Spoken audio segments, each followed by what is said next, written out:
I've been waiting for weeks to get started on this 240 project, and now that I'm finally home, the weather has not been cooperating, but I'm getting pretty impatient, so I'm just gonna go for it today.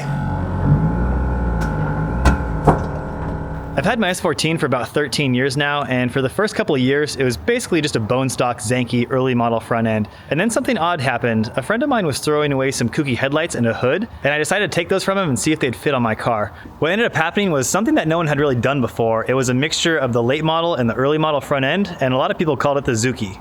I really grew to love the way it looks and all the attention it got, but to be honest, it really never fit very well. So I'm gonna spend the next few months tearing the whole thing down, putting all new body panels on it, but unfortunately that means today is the death of the zouki. So there's a few things that I really want to improve on this car by using pieces that actually fit together properly. First of all, this hood was a carbon fiber hood. It was actually driven under a semi-truck trailer and had a humongous gash in it.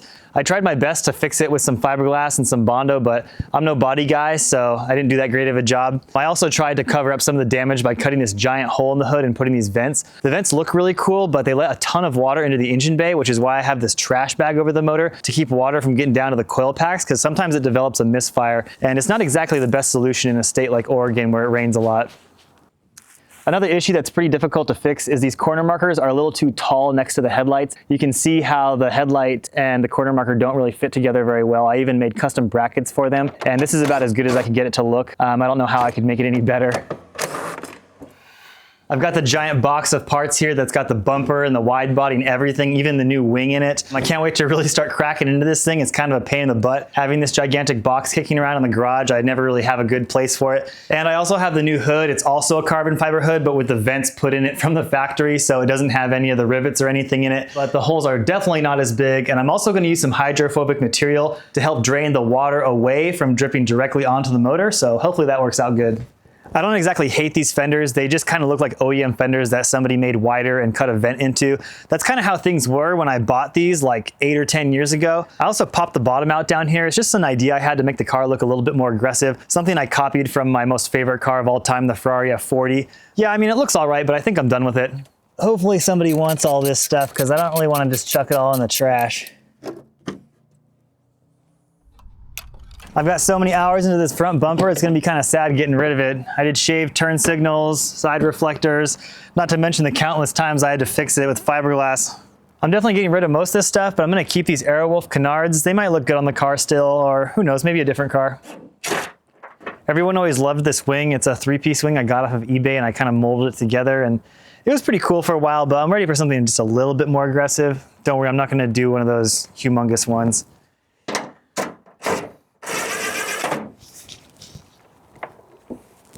Full of water. Kind of drives me crazy how the side skirts get beat up so badly, but that's just what it is with a lowered car like this, especially being on air. When I air all the way down, they kind of get crushed up into the door, which is also part of the reason they fit so bad right here. I'm gonna air the car up so I can get them out. It's kind of funny, you can actually see where this car had a kooky wing on it before the previous owner took all the cool stuff off when he sold it to me. Thanks for nothing, bro. These side skirts are pretty much trash, but what do you expect on a car this low? Yep, that's definitely been fixed a few times.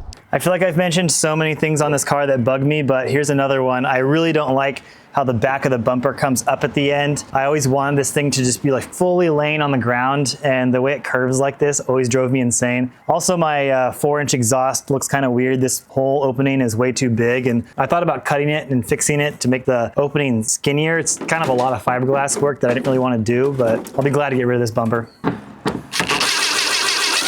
Like I said with the front fenders, these are basically just mimicking the exact stock body line just to look wider, which was cool back in the day, but it's nice now that there's a lot more options available.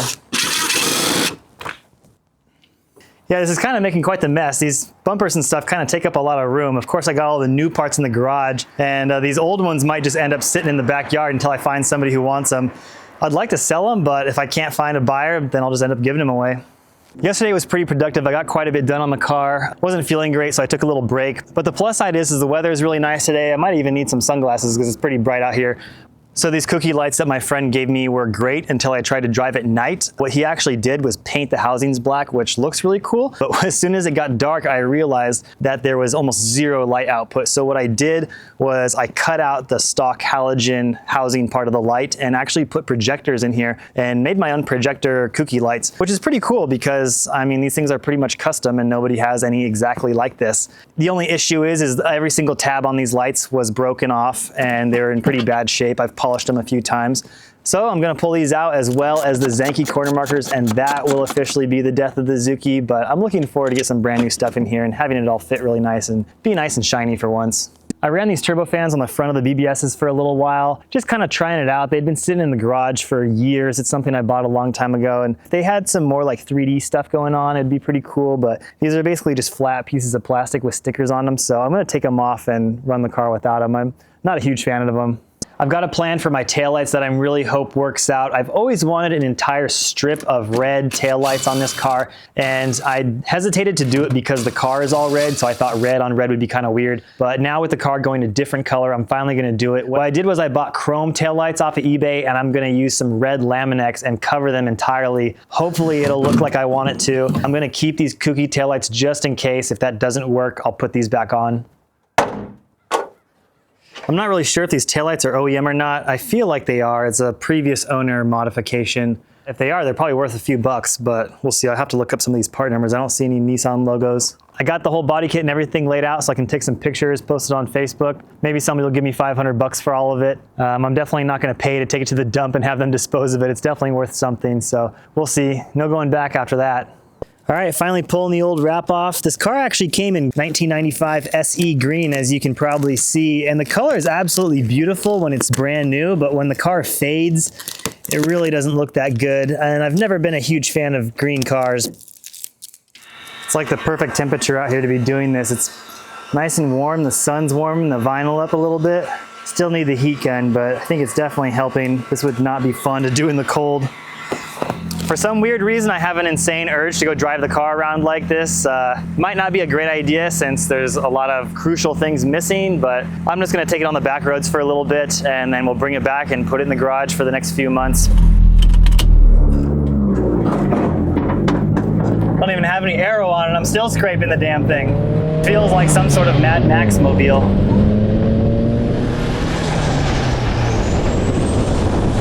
So weird, the car feels like nimble and light. I don't know how that's possible, but.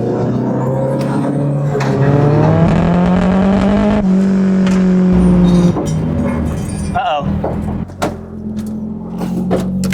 Frickin' hood thing fell off. Hopefully nobody runs that over. This is just so insane looking.